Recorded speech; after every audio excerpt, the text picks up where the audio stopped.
will be 250 hectares of land, thereby creating more jobs and increase production of food and cash crops. Not only farmers are happy, but community leaders, including the district head of Makoda, Labaran Abdullahi. I want you to extend our happiness and appreciation. He also thanked President Muhammadu Buhari for his commitment towards boosting the nation's agricultural fortunes and Senator representing Kano North, Barrow Jibril, for facilitating the intervention. The federal government's intervention, the farmers believe, will increase employment opportunities and reduce or bring an end to rural-urban migration among youth. In Kano, Abdullahi Mustafa, NTA News.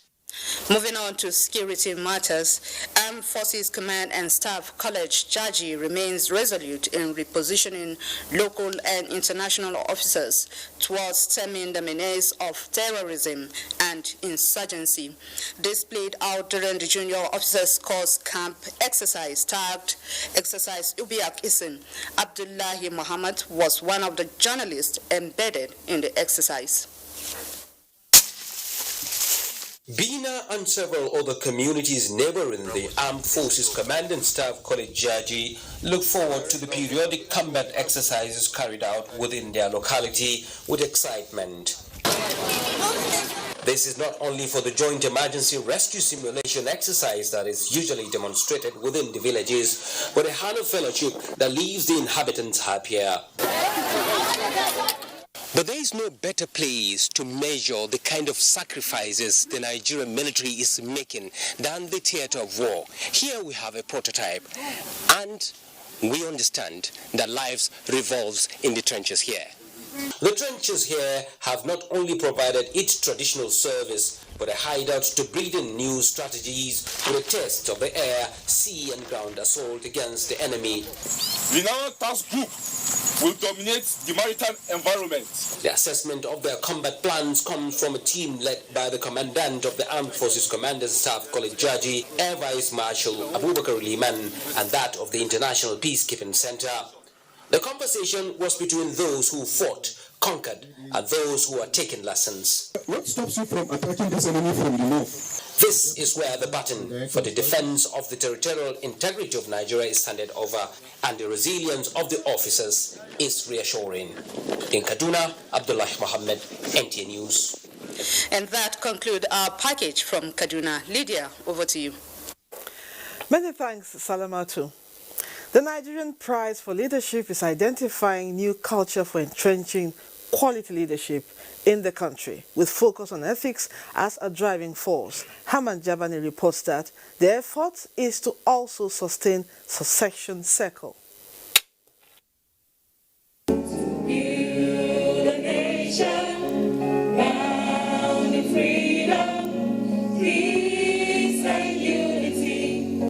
For the 6 first ambassadors of the Nigerian Prize for Leadership, after undergoing a 4-week intensive leadership training that centered on 5 cardinal principles of social, physical, emotional, intellectual, and psychological capacities, which the Nigerian Prize for Leadership believes will make them to live a life of community for nation and humanity.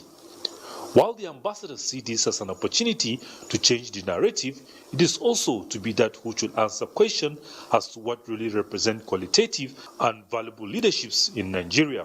We're going to the grassroots. We're passing the mindset we've acquired in this place. We're making sure that every Nigerian youth in our sphere gets this message we've gotten in this place. The change begins with me. And as I do that, I begin to practice this in every day of my life, in everything I do. Wherever I find myself, I must begin to preach the message of doing the right thing. The president of African Development Bank, Dr. Akuyemi Adesina, in his lecture with the theme Leadership Excellence and the Secret of Weaving Diversity into National Cohesion, believes that drastic educational development must be embraced to achieve the leadership and change needed. As a nation, Nigeria should do all possible to invest itself and reinvent itself by focusing on its youth. Today we have 206 million, 70% of them under the age of 30 years. What Nigeria does with its youth will determine and shape its future. Nigerian Prize for Leadership is optimistic that the move is geared towards having a better future leaders. Our mission is to institute and project a truly Nigerian leadership prize that will inspire Nigerians to lead a life larger than self. The prize for leadership would attract cash, medal, plaque, and monetary prize next year. Hamad Jabani, NTA News. Governor Obaseki holds security meeting with Khan Obey in our Benin Network Center has details of this and more from that zone. Hello, Obey. Hello, Lydia. Happy Sunday, and thank you very much for joining us in Benin. The Edo State Governor, Godwin Obaseki, has restated his commitment to strengthening the fight against insecurity in the state during the Yuletide and beyond. The governor restated his commitment during his meeting with members of the Christian Association of Nigeria in Government House. Elizabeth Amoko reports. Following the lingering security challenge that has pervaded the state in recent times, Governor Obaseki met with the Christian heads to solicit their support in tackling the wave of crime presently facing the states. Governor Obaseki says the Command and Control Center will commence operations next week. We are activating street cameras and we're deploying a lot more. It will take a while to build up, but be rest assured, as long as God has put me in this position, He will give me the means to secure it. The Christian leaders appealed to the governor to consider relaxing the subsistence curfew in the state on the 31st of December to allow Christian faithful participate in the crossover services to usher in the new year in the various churches in the states. The governor, joined by the leaders of the Christian body, observed a minute silence in honor of the General Overseer of the Spirit and Life Bible Church, Apostle Deborah Gadon Asagede, who passed on this Monday. In Benin, Elizabeth Amako, NTA News. Residents in Benin Metropolis are hopeful of a memorable celebration of this year's Christmas, despite the recent economic downturn in the country. Yours truly was in town earlier to ascertain residents' preparation of the Yuletide ahead of the celebration. Although it is just less than 12 days to Christmas, a drive around the state capital reveals that the atmosphere, especially landmarks in the metropolis, are unreflective of the season. This negates the usual euphoria associated with the Yuletide. With the situation of things right now in the country, I'm not even sure persons are preparing, but I know by the grace of God, it will come and it will pass. If you have the spirit of celebration, nothing will hinder it. Whatever circumstance we have gone through in life, the day is always the day, the night is always the night. There is nothing to bother about. Since one is alive, I think everything will still go on fine. There is hope in God. This is Uselu Market, one of the popular markets in the city.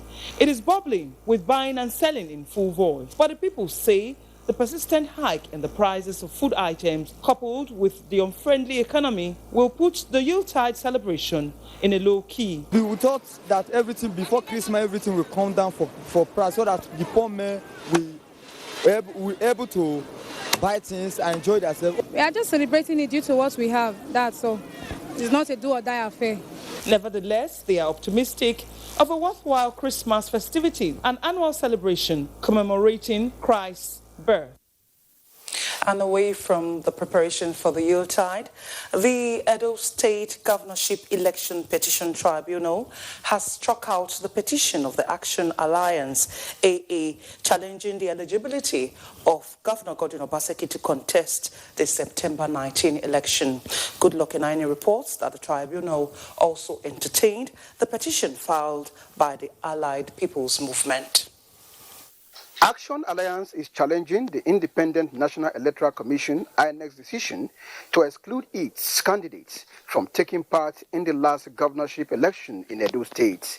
The petition of the Action Alliance (AA) suffered setbacks this Friday at the tribunal following an objection raised by the Council of the People's Democratic Party (PDP) that Action Alliance failed to file its pre-hearing notice and serve same on time, and urged the tribunal to strike out the petition.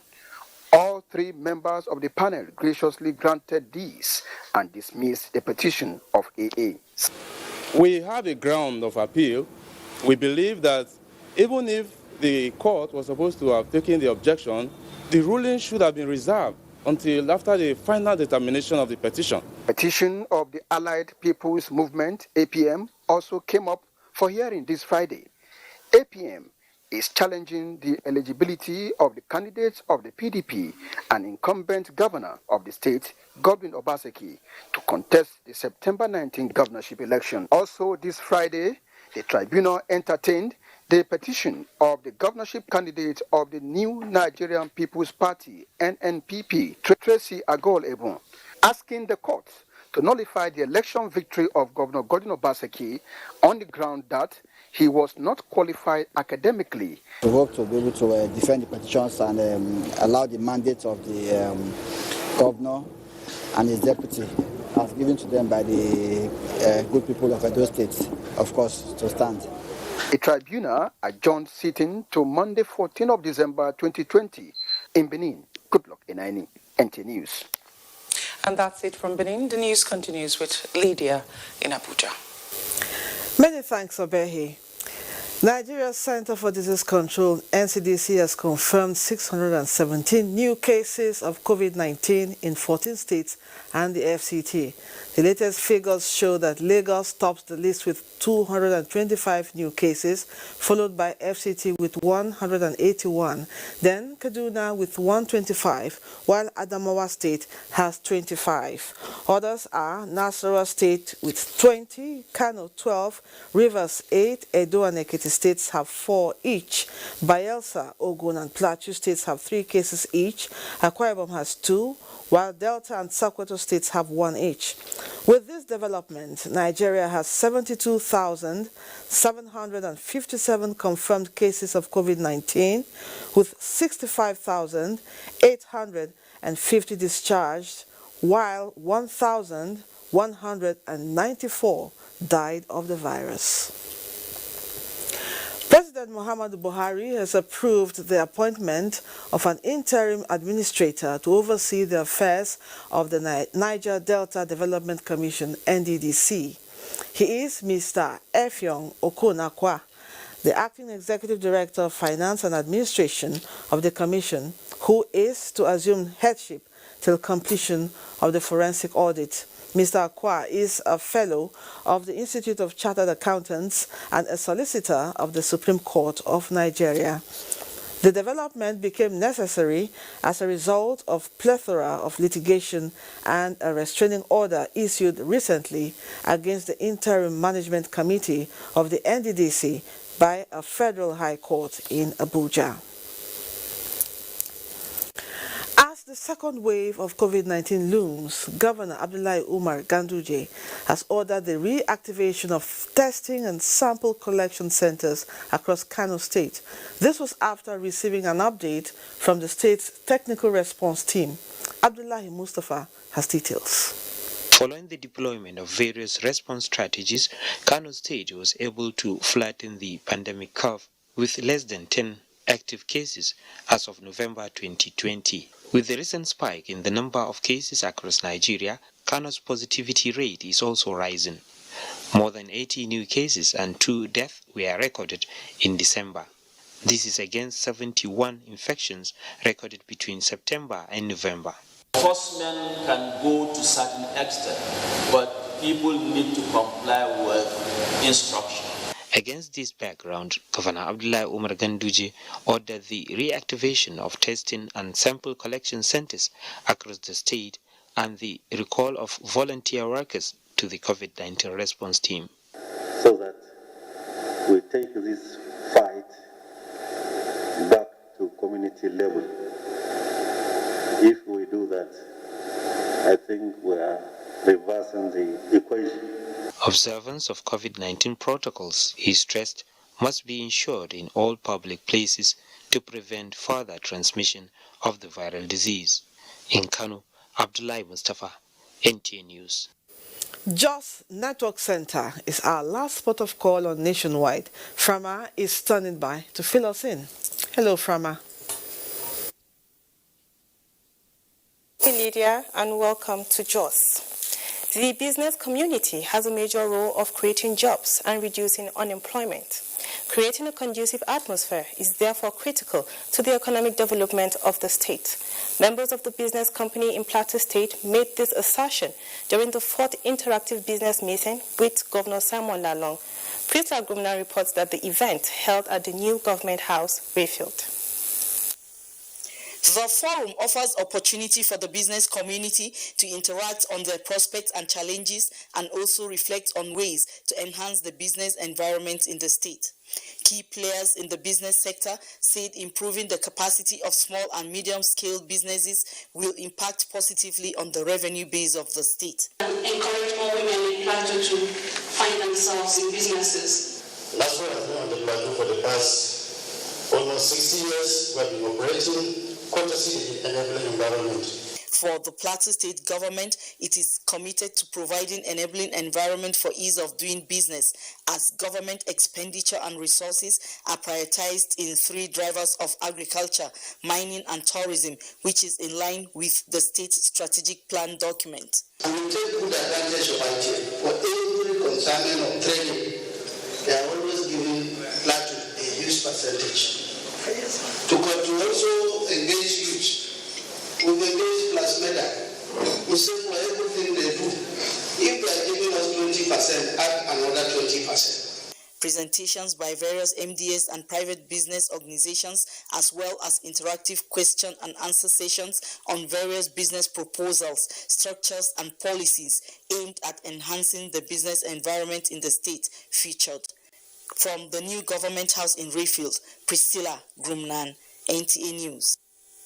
Interagency collaboration and coordination is central in creating and leveraging on superior knowledge in the battle space to enable decision-making, reducing operational risk, as well as increasing operational pace, coherence, and effectiveness.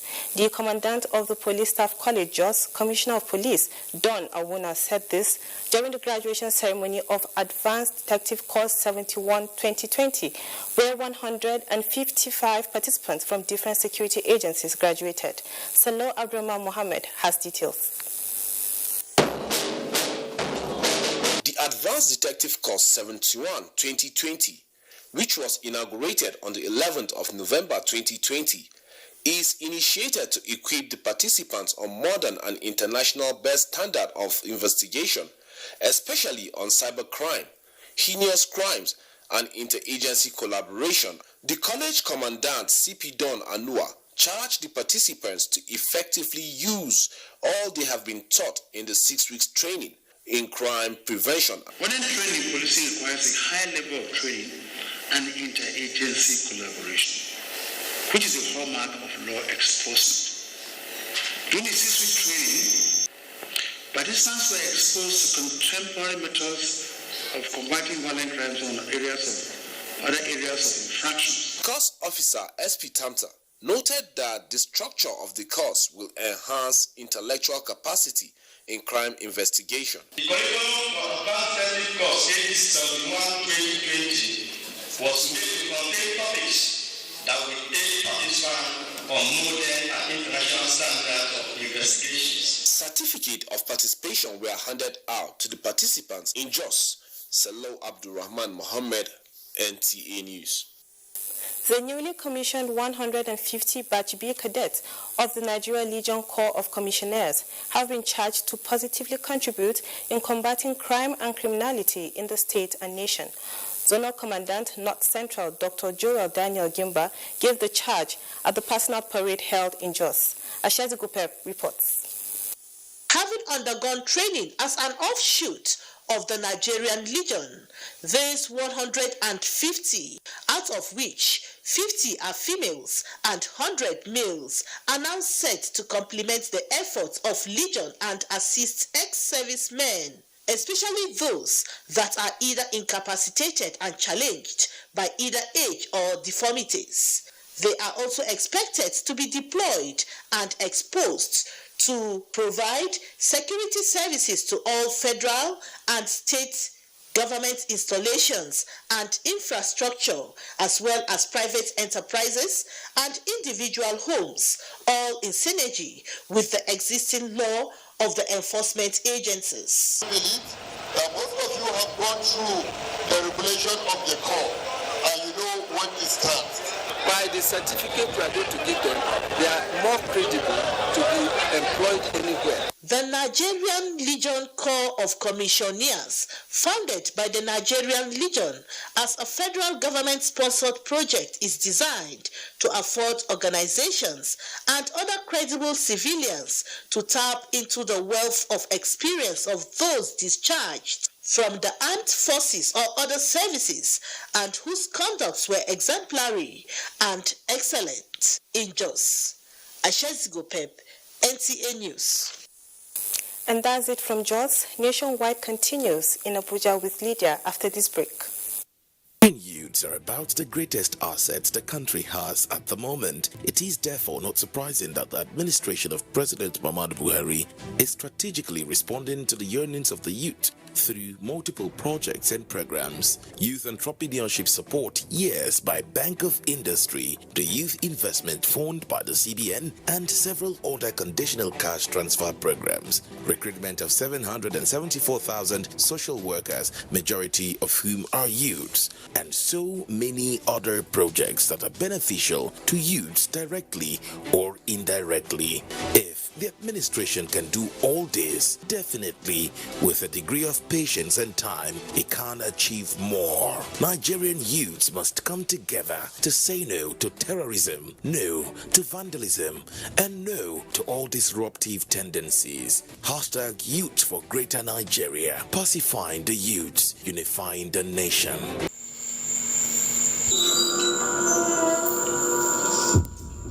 Life can be very eventful.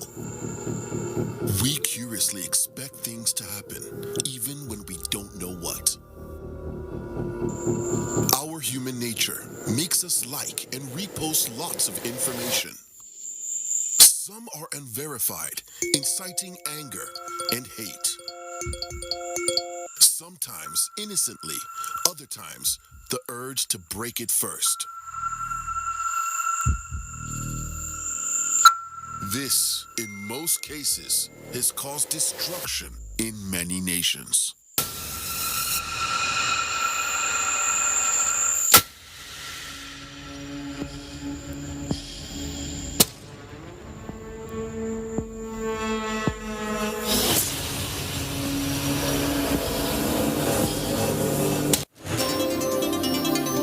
NTA News 24. A 24-hour news station brings to you news and happenings 7 days a week. News at 10 a.m., news update at 11 and 1 p.m. News desk at 3 p.m. and 6 p.m. and late evening news at 11 p.m. Follow us on any of our platforms and keep abreast of events and current affairs within and outside our shores. We are on DSTV channel 419, GoTV channel 46, Star Times channel 101 and Free TV channel 703. Join us.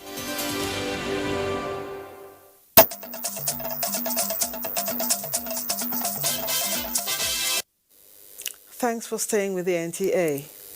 As COVID-19 continues to ravage the world, the widows and less privileged women in the society are gaining more attention from volunteers and good-spirited individuals, as well as organizations. The latest of this volunteering gesture is coming from a non-governmental organization, Helpline Foundation for the Needy, with the empowerment of more than 500 indigent women on skills acquisition and donations of consumables. Olusheye Adiagbo tells us more. One of the negative effects of the coronavirus pandemic is the loss of jobs. Most hit by the impacts are the vulnerable, who are mostly women, especially widows. Fatima Musa is a mother of 6 and a widow of 7 years. Inina Ogogo was a food seller pre-COVID-19. Inina tells me that she lost her capital to the lockdown and life has since become miserable. Her story is almost same to those of other women at this event, but with the different skills and empowerment schemes, there is a hope, as organizers say. This is the essence of the programs. Victoria Damboy, a widow, had the same story of lack and want 2 years ago, but today her story has changed. Now mother of an undergraduate, her joy is palpable. will train my children for school. These are the kind of testimony that I want to be seen. When she came here 2 years ago, nobody wants to even go near to her because of how she was living. Dr. Jume Amoju, founder Helpline Foundation for the Needy, is using Victoria's testimony and many of her kind to restate the foundation's focus of giving women a voice and making them self-sufficient, irrespective of their status. If you empower a woman, you've empowered the nation. So if these women are empowered and they're able to teach their daughters also what to do to be independent, it means we're going to have a society that is free of so many of the vices we are having today. Partners at the event applaud the initiative and encourage beneficiaries to make good use of the empowerment scheme, with a commitment to advance the causes of the girl child and meeting their full potentials. The Helpline Foundation says the gesture close to the Yuletide is to inspire hope as the new year beckons. In Abuja, Olusheye Adiagbo, NTA News. In a bid to cushion the hardship experienced by electricity consumers in Abuja, occasioned by the estimated electricity billing system over the years, the Abuja Electricity Distribution Company, AEDC, on the 3rd of November 2020, began the disbursement of 900,000 prepaid meters in Abuja and environs. Wofai Ibo in this report examines the impact of this gesture on electricity consumers in Abuja. The Abuja Electricity Company has distributed prepaid meters to various communities in a bid to ensure that customers pay for power consumed only. We are geared to install 101,000 meters. It's our duty to ensure that as quickly as possible we can meter our customers in our catchment area. Here in Gaduwa Estate, Apo District, where the flag off for distribution of free prepaid meters took place, the effort is highly commended. I commended them for an innovation of this nature, which I believe will go far distance in providing electricity for the ordinary person. It's a very good initiative. The metering was free. This, however, may not be without its own challenges. The prepaid being the unit is now half of what we used to have before. My own problem with the meter is that I used to use 10,000 a month. Now I'm using about 35,000. While doing the changing, I don't think they did the real analysis before they started, because there should have been a mechanism where your units that were in the meter will be transferred almost immediately, but that didn't happen. Before last month that they increased the tariff, we always spent 34,000 naira for light for 1 month or a week. This morning, the light we bought last week for that the same 34,000 naira is already finished for 1 week. Residents of FCT are of the view that if meters are provided to them, it will bring to an end the challenge of estimated billing and entrench transparency in the revenue generated through electricity power supply. Wofai Ibo, NTA News. Sports is next. Anthony Joshua outclasses Kubrat Pulev in a heavyweight bout in London, as Amanzi Marcos reports. Nigerian-born British boxer Anthony Joshua on Sunday retained his IBF, WBA and WBO heavyweight titles after a ninth-round knockout of challenger Kubrat Pulev of Bulgaria at Wembley Arena in London. Boxing fans around the world are already looking forward to a historic fight between Anthony Joshua and Tyson Fury, the WBC champion. With sports update, Manzi Marcus, NTA News. Meanwhile, President Muhammadu Buhari celebrates the decisive victory of Nigerian-born boxer Anthony Joshua over Kubrat Pulev Saturday night. The president says by retaining his IBF, WBA and WBO titles, Joshua has given boxing lovers around the world, and particularly in Nigeria, something to cheer. He recalls his meeting with the heavyweight champion in London earlier in the year, describing Anthony Joshua as a humble, well-brought-up young man who will still go places. President Buhari wishes Joshua all the best in his dream fight against Tyson Fury, saying he has the prayers and goodwill of Nigerians going with him. Now a bit of politics. The All Progressives Congress says it has received the news of the death of Sam Nda Isaiah with shock.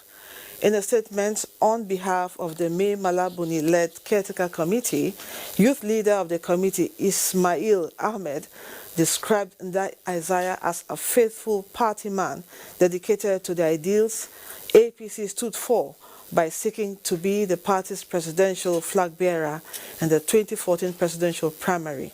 The statement added that as a media practitioner and publisher, late Nda Isaiah set industry standards and will remain a reference point for media practitioners in Nigeria. The chairman and members of the caretaker committee of the APC, by the statement, deeply mourn this great loss and extend their heartfelt condolences to his family, friends, and the media industry. Zamfara State Police Command has reacted to the purported attack on a Sokoto State mass transit bus and kidnapping of the passengers on board at Kwashabawa village in Zurmi local government area of the state. A statement issued by the Command Public Relations Officer, Superintendent of Police Shehu Muhammad, described a video that went viral on the purported attack as a fiction of imagination by mischief makers who derive pleasure in spreading rumors to instill fear into the minds of the citizenry. According to the statement, the true position of things was that the said mass transit bus conveying passengers from Sokoto to Katsina developed a mechanical fault along Zurmi-Jibia Road and the passengers became apprehensive. Hence, they decided to take to flight, leaving the bus and their luggage. The statement further says, on receiving the information, the police in Zurmi town rushed to the scene and conveyed all the passengers' luggage to the police station for safekeeping. The passengers later emerged, claimed their luggage, and left. And that concludes Nationwide. Thank you for watching. I am Lydia Odije Ochi. Have a wonderful evening.